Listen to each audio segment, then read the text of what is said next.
உங்கள் பிள்ளைகளிடம் கையாள வேண்டிய உளவியல் உண்மைகள். உங்கள் குழந்தைகளை உறக்கத்திலிருந்து எழுப்புவதற்கு 5 நிமிடங்களுக்கு முன்னிருந்தே அவர்கள் அருகே அமர்ந்து அவர்களை தொட்டு எழுப்புங்கள். அவர்கள் தூங்குமிடத்திற்கு சென்று அவர்களோடு நாளைய அவர்களது வேலைகளை ஞாபகப்படுத்தி அவர்களது உள்ளங்களை குளிரச் செய்து அவர்களை தூங்க வையுங்கள். அது அவர்கள் காலை வேளையில் உற்சாகமாகவும் சுறுசுறுப்புடன் எழும்புவதற்கு துணை புரியும். உங்கள் பிள்ளைகளுக்கு அருகில் அமர்ந்து அவர்களிடம், நான் உங்களை அதிகம் நேசிக்கிறேன், உன்னால் நான் அதிகம் பெருமைப்படுகிறேன், உனக்கு ஏதாவது நான் உதவிகள் செய்து தர வேண்டுமா, நீ நல்ல ஒரு திறமைசாலி, ஆற்றல் மிக்கவன் என்று சொல்லுங்கள். காலையில் நித்திரையிலிருந்து எழும்பியவுடன் டிவி பார்ப்பதையோ ஐபேட், மொபைல் போன் போன்றவைகள் பாவிப்பதையோ ஒரு காலமும் அனுமதித்து விடாதீர்கள். ஏனெனில் அதன் கதிர்கள் தூங்கி எழும்பிய நிலையில் இருக்கும் கண்களுக்கு பாதிப்பை உண்டு பண்ணிவிடும். உங்கள் குழந்தைகள் உறங்கும் முன் அவர்களது முதுகை தடவி விடுங்கள்.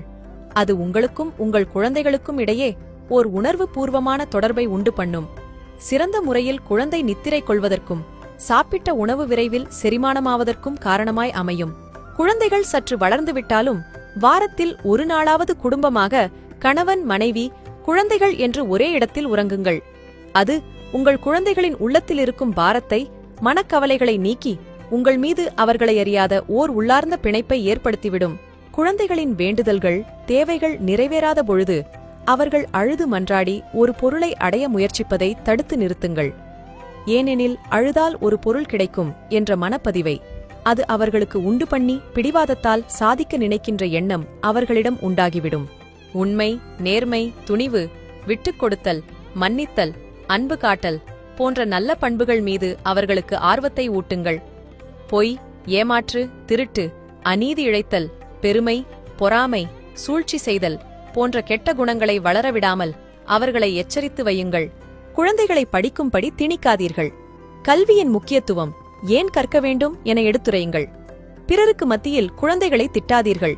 பெற்றோர்களாகிய நீங்கள் குழந்தைகளுக்கு முன் சண்டை பிடிக்காதீர்கள்.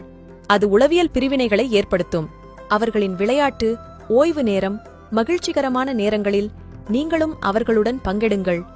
அவர்கள் பூரண பாதுகாப்புடனும் அன்பான அரவணைப்புடனும் வாழ்கின்றனர் என்பதை அவர்கள் உணரும் வண்ணம் நடந்து கொள்ளுங்கள். பிள்ளைகளின் அறிவை கண்ணியப்படுத்துங்கள். அவர்கள் பிரச்சினைகளை எப்படி எதிர்கொள்கின்றனர் என்பதை அவதானியுங்கள். குழந்தைகள் நவீன தொழில்நுட்பத்தை கற்றுக்கொள்ள உதவுங்கள். கணினி இணைய பயன்பாட்டை அவர்கள் அறிந்து கொள்ளவும் அதன் மூலம் பயன்பெறவும் வழிகாட்டுங்கள். இயற்கை உபாதைகளை அடக்கி வைக்கக்கூடாது என்பதை கற்றுக் கொடுங்கள். குறிப்பாக சிறுநீரை அடக்கி வைப்பது ஆபத்தானது. பயந்த சுபாவத்தையும் தாழ்வு மனப்பான்மையையும் உண்டு பண்ணும். சிறுநீரகத்தில் மற்றும் சிறுநீர் பாதையில் கற்கள் உருவாகும் என்பதை புரிய வையுங்கள். இப்படி தொடர்ந்து பழக்கப்படுத்திக் கொண்டால் பிள்ளைகளிடம் நல்லவிதமான மாற்றங்களை விரைவில் காண்பீர்கள். அனைவருக்கும் பகிருங்கள். இதுபோல பயனுள்ள பதிவுகளுக்கு ஜே ஹெல்த் பக்கத்தை ஃபாலோ செய்யுங்கள். நன்றி.